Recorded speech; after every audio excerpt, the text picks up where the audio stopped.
Grandpa, don't drink the elixir Dad gave you. He told me a terrible secret. 2 days later, my son arrived, and I offered him the same concoction. What happened next chilled me to the bone.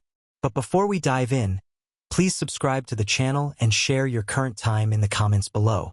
The faded photograph slipped from my grasp, landing softly on the polished obsidian table like a fallen raven. In it, a 12-year-old Finn, gap-toothed and beaming, had his arms slung around my shoulders. We had just finished building his miniature observatory. My hands weren't trembling from age. They were shaking from the echo of our last conversation 3 months prior. He had looked at me with those same bright eyes and asked, "Grandpa, when are you going to stop hoarding all this stardust?" I carefully picked up the frame, placing it beside a stack of meticulously arranged celestial charts. It was 2:30 in the afternoon on the summer solstice, and I had spent the past hour ensuring every detail was perfect. The observatory's polished brass telescope gleamed under the twilight of Xylos, each eyepiece aligned precisely as Lyra, my late wife, would have wanted. I had even brought out her treasured lunar globe, the one with the delicate sapphire inlays she reserved for special occasions. The antique nebula projector hummed to life on my third attempt, casting swirling patterns of cosmic dust across the dome. 40 years as a xenobotanist, and I still felt that familiar satisfaction when ancient mechanisms worked as intended. The stellar filters would need 20 minutes to achieve optimal refraction. I checked my chronometer again. No messages, not even a happy solstice. Dad text from Finn. Back in the spring equinox, he had cornered me in the observation deck after our family gathering. "You can't take it with you," he had said, gesturing around the observatory as if it were a prison. "Aetheria and I have been discussing your arrangements." His voice had taken on that careful tone people use when they suspect you're losing your cosmic marbles. When I had mentioned keeping the observatory until I was good and ready to leave it, his jaw had tightened in a way that reminded me uncomfortably of his mother when she was cross. The crystal goblets shimmered as I arranged them on the portable stargazing cart. Real starlight crystal, the kind that chimes softly when tapped. I had been saving these for a special toast. Perhaps when Finn and I finally reconciled whatever cosmic dust had settled between us. Today felt like the right day for new beginnings. My chronometer buzzed. For a moment, my hopes lifted, but it was just a spam alert about extended Starship warranties. I let it route to voicemail and went back to adjusting the constellation napkins for the third time. The nebula pattern serviettes Lyra had bought last summer were still crisp in their packaging. She had been so excited about hosting the solstice gathering. "Next year," she had said from her infirmary bed, "we'll make it truly special." The outdoor atmospheric speakers crackled when I tested them, then filled the observatory's terrace with soft cosmic melodies. Neighbors were already firing up their own stellar grills. The scent of ion-charred spacefruit drifted over the dome, mingling with the sweet fragrance of Mrs. Lumina's comet roses. Normal beings having normal family gatherings, probably without sons who made their retirement sound like a selfish act. I walked back to the table and picked up another photo. This one from Finn's graduation from the Academy of Interstellar Commerce. Seraphina stood beside him in a shimmering cerulean gown, pregnant with young Orion and glowing. I had been so proud that day watching my son accept his xenoeconomics degree, knowing he had landed that position at the Orion conglomerate right out of school. When had things become so complicated between us? The ice clinked against the carafe as I filled it with sweet, chilled nebular nectar. Lyra's recipe, with just enough moonberry tang to cut the sweetness. Finn used to beg for this nectar during summer visits when he was little, before academy and marriage and Starship mortgages turned him into someone who calculated the value of everything, including his old man's orbit. My chronometer read 3:20. They would be here soon. Aetheria first, probably, then Finn with Seraphina and Orion. I straightened my tunic. A crisp azure garment Lyra had bought me for Father's cycle 2 years ago. The fabric still faintly smelled of her perfume. Or maybe that was just wishful thinking. The terrace looked perfect, festive, but not overdone. Welcoming, but not desperate. Today was going to be different. Today we would find our way back to each other. I would make sure of it. A starspeeder door hissed somewhere out front, and my pulse quickened. I checked my chronometer again. 3:25. Someone was early. I walked toward the side gate, smoothing down my tunic one more time and thinking, here we go. The gate's energy latch clicked under my palm just as Aetheria stepped out of her atmospheric cruiser. Her teacher's satchel slung over one shoulder and a wrapped gift tucked under her arm. Relief flooded through me. Not Finn yet, just my daughter with her worried eyes and that soft smile she had inherited from Lyra. Dad, you look wonderful. The observatory setup is perfect. She hugged me tighter than usual, her arms lingering around my shoulders like she was checking to make sure I was still solid. Still here. Sweetheart, you're early. I was hoping it might be. Finn? He's coming with Seraphina and Orion around 4:15. She pulled back, studying my face with that teacher's intuition that missed nothing. He texted me 20 minutes ago. We walked toward the patio together, her grav boots clicking against the synth stones I had energized yesterday. The gift bag rustled as she set it on the table. Homemade something, knowing Aetheria. She had been crafting since her larval stage, turning scraps and imagination into treasures that actually meant something. Nebular nectar? I reached for the carafe, grateful to have something to do with my hands. Please. She settled into the chair closest to the observatory dome, the one with the best view of the landing pad, and immediately started twisting her wedding ring, a habit she had developed during her divorce proceedings last cycle. Dad, I need to talk to you about Finn. He's been different lately. The ice cubes clinked against the glass as I poured. Different how? We had that discussion about the legacy, but that's normal for families. It's not just the legacy. Her voice dropped to that careful tone she used with difficult students. Last week, at Mom's Celestial Ascension anniversary, he made strange comments about time running out. I handed her the glass, my own fingers steadier now with company. Honey, you're reading too much into it. Am I? She leaned forward, her voice urgent but quiet. He asked me last month how long people usually live after retirement from active xenobotanical research. What kind of question is that? She took a sip but kept her eyes fixed on mine.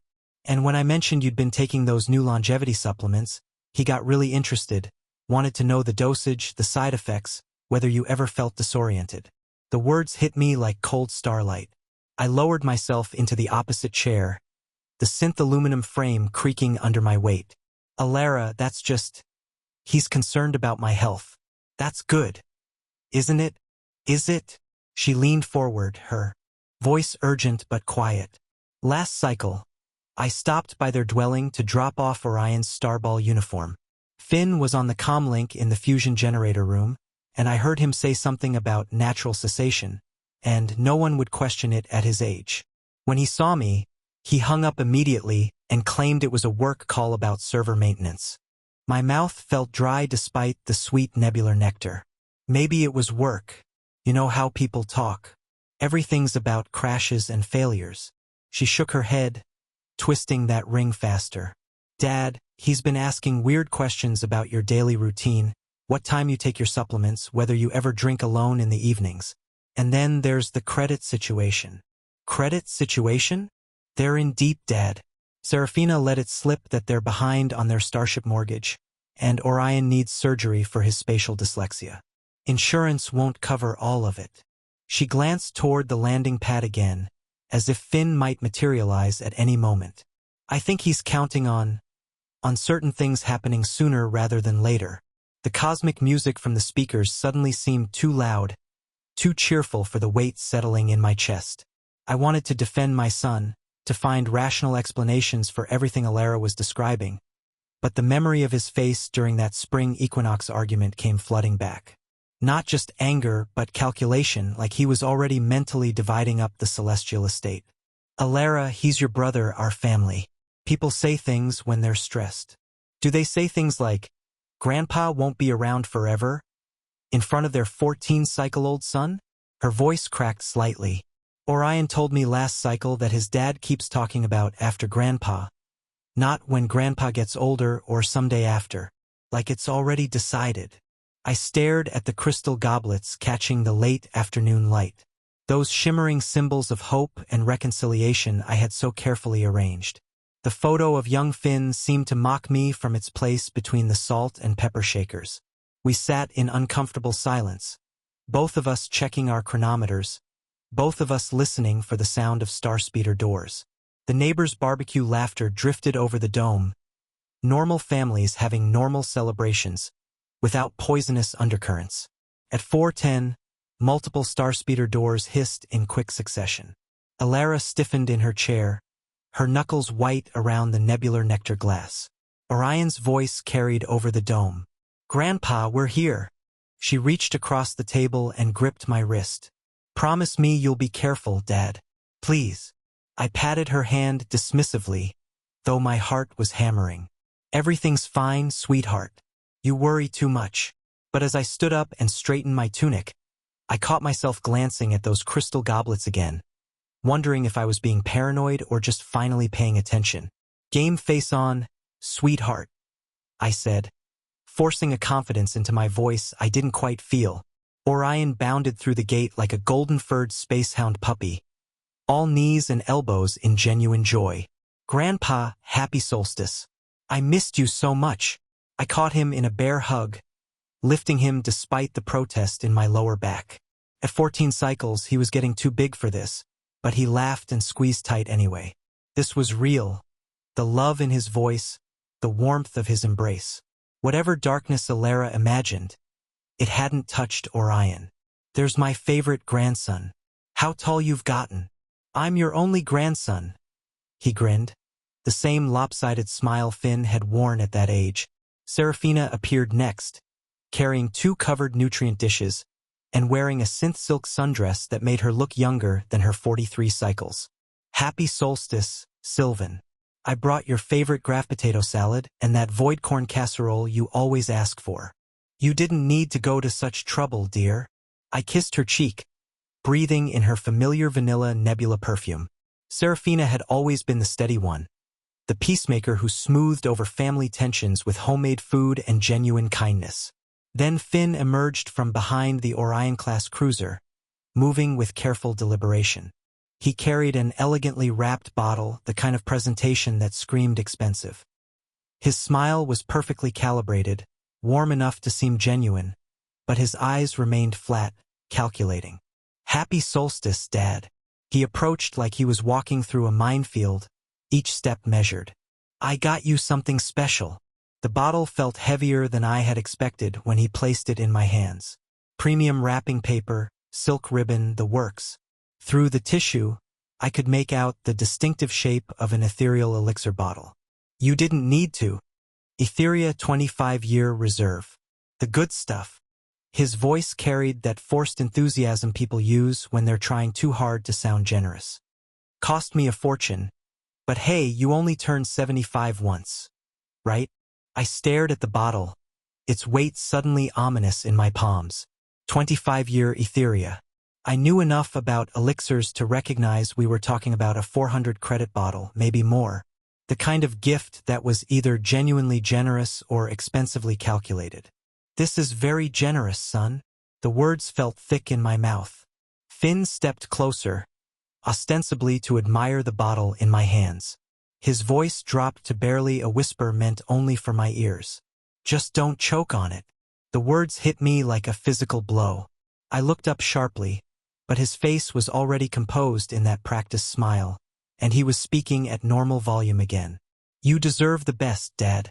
Enjoy every drop." The emphasis on every drop sent ice through my veins. I caught Aetheria watching from the table, her face pale with concern, though she couldn't have heard what I just heard. "Well?" Seraphina clapped her hands together, oblivious to the undercurrent. "Should we get this food set out? I'm starving, and I bet Orion is about to eat his own arm." Everyone began moving toward the table, the moment of horror dissolving into normal family logistics. Orion grabbed plates while Seraphina uncovered dishes, filling the air with the scent of synth mayonnaise and fresh void corn. Aetheria helped arrange serving spoons, shooting worried glances between Finn and me. I placed the elixir bottle in the center of the table like a centerpiece, its elegant wrapping catching the dappled starlight filtering through the oak analog leaves. Finn watched me position it, satisfaction flickering across his features so briefly I almost missed it. "Can we eat now, Grandpa? I'm starving." Orion had inherited his mother's practical nature, focused on immediate needs rather than adult complexities. Serafina started passing dishes around the table, chattering about Orion's Starball season and her Nebula Gardening Club's latest project. Normal conversation, normal family dynamics. While that elixir bottle sat between us like a beautiful, expensive threat, I forced myself to smile, to nod at appropriate moments, to ask Orion about his summer star charts. But Finn's whispered words echoed in my mind. "Don't choke on it." Not, "I hope you enjoy it," or "Happy Solstice." A warning or a promise. "Let's celebrate," I said aloud, raising my nebular nectar glass in a toast. Inside my head, a different voice added, "And figure out what the hell just happened." The energy knife sliced through the grilled star chicken with surgical precision, but my hands betrayed me with the slightest tremor. Orion held his plate eagerly beneath the carving board, completely oblivious to the tension crackling between the adults, like static electricity. "Grandpa, this smells incredible. I'm starving." His enthusiasm was genuine, infectious. Everything I'd hoped this evening would be. "Only the best for my solstice dinner, buddy." I placed the largest piece on his plate, the meat still steaming. The elixir bottle sat in the center of our table like an elegant monument to whatever game Finn was playing. Serafina passed dishes with practiced efficiency, her cheerful chatter filling the spaces where conversation should have flowed naturally. The Graf potato salad turned out perfect, don't you think? "I used your mother's recipe, Sylvan. Added just a touch more quantum mustard like she always did. She would have loved that attention to detail. I meant it, though." Lyra would have also noticed the frost settling over her son's face every time someone spoke to him directly. Orion dove into his meal with teenage appetite, talking between bites about Starball practice and summer reading assignments. His animated gestures reminded me of Finn at that age, back when my son's eyes still lit up when he saw me coming home from the xenobotanical fields. "Finn, do you remember when we built your first remote-controlled drone ship?" I tried, desperate to crack through his wall of indifference. "You were maybe 8 cycles old, so determined to get every angle perfect." He looked up from his plate for the first time since we'd sat down. "That was a long time ago, Dad. You were so proud when the first data collector probe moved in that spring. You sat by the observation window for hours, waiting to see if they'd stay." I could picture him clearly, small hands pressed against the transparent steel, breath fogging the pain with excitement. Things change. He returned to cutting his food with mechanical precision, each movement deliberate and cold. Alara jumped in quickly, sensing the conversation's dangerous trajectory. "Orion, tell Grandpa about your quantum physics project. The one about renewable stellar energy." But Orion had different ideas. "Grandpa, tell us about that time the gravity well almost collapsed. Mom never gets the engineering details right." "I tell it perfectly fine, thank you very much," Alara protested, grateful for the topic change. "But Grandpa tells it better with all the technical stuff that makes it exciting." Orion's eyes shone with genuine interest, the kind of attention that made old stories worth repeating. I leaned back in my chair, feeling more solid with my grandson's enthusiasm anchoring me. "Well, it was 2297, and we were inspecting the Luminous Spire's grav deflectors after that terrible solar flare in March." The story unfolded naturally. Plasma conduit calculations, emergency power redistributions, the race against time to reinforce critical energy nodes before the morning atmospheric commute. Orion hung on every word, asking questions about beam specifications and safety margins that showed he'd inherited some of the family's engineering instincts. Finn checked his chronometer twice during my account, his disinterest so pointed it felt deliberately cruel.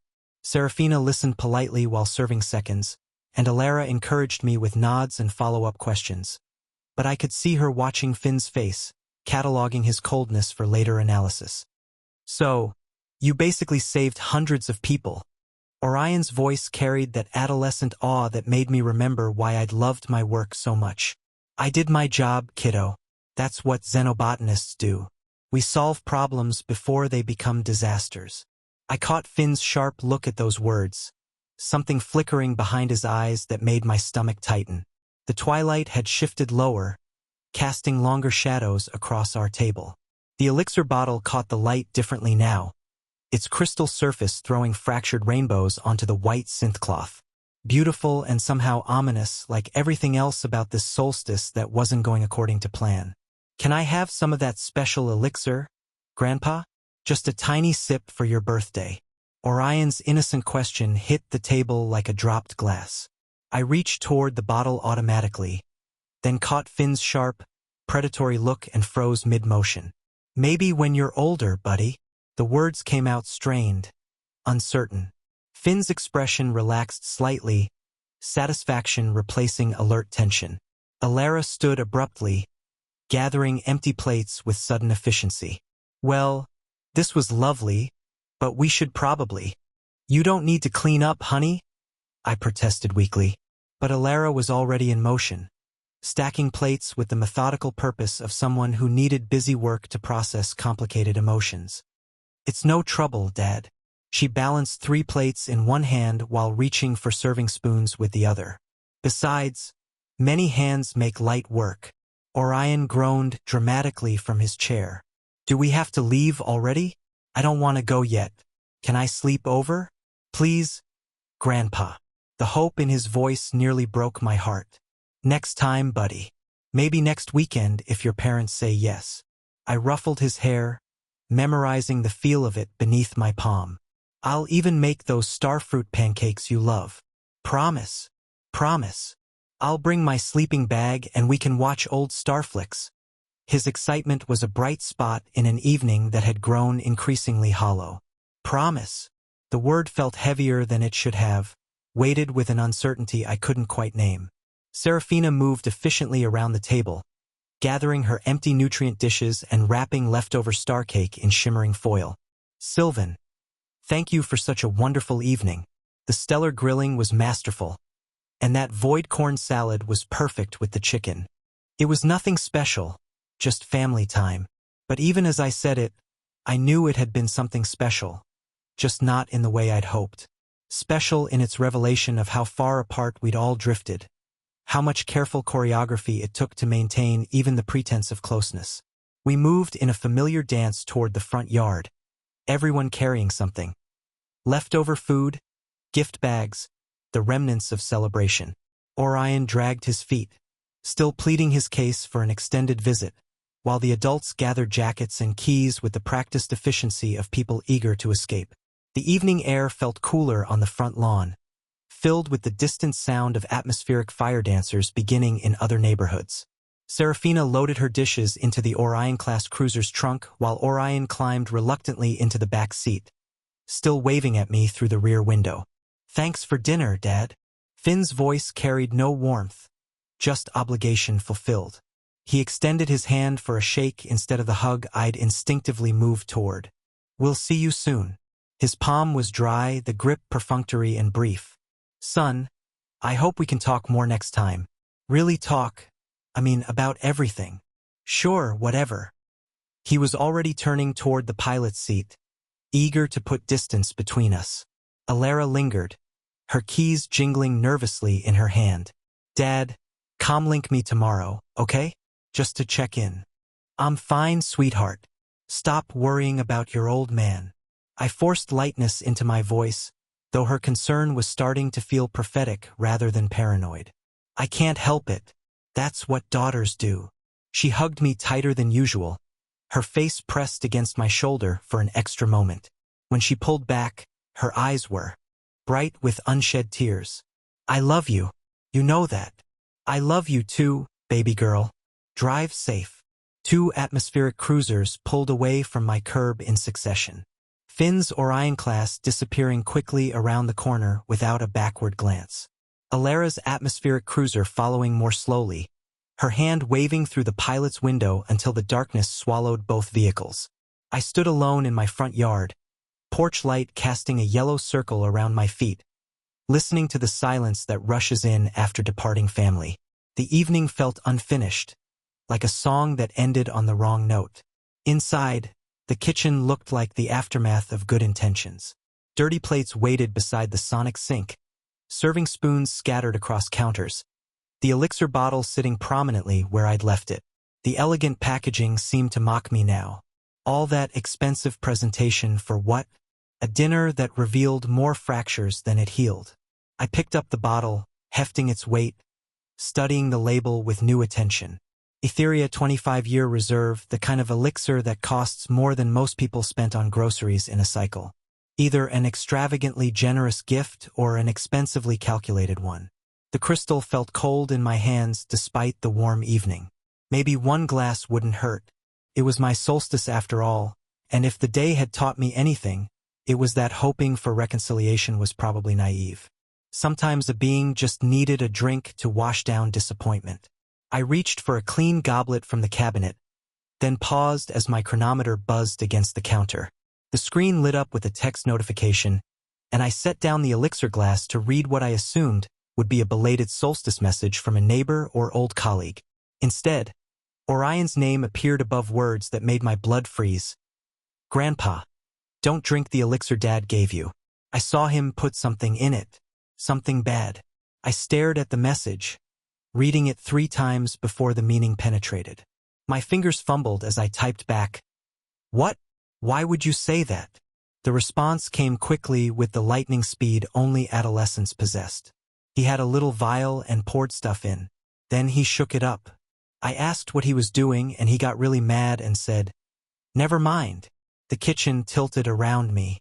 I gripped the counter's edge, my knuckles white against the dark synth granite. "What do you mean something bad? What did you see exactly?" 3 dots appeared, disappeared, appeared again as Orion typed and retyped his response. Finally, he said it was special additive for aging. He said it makes you rest. My legs gave out. I sank into the nearest chair, the chronometer trembling in my hands.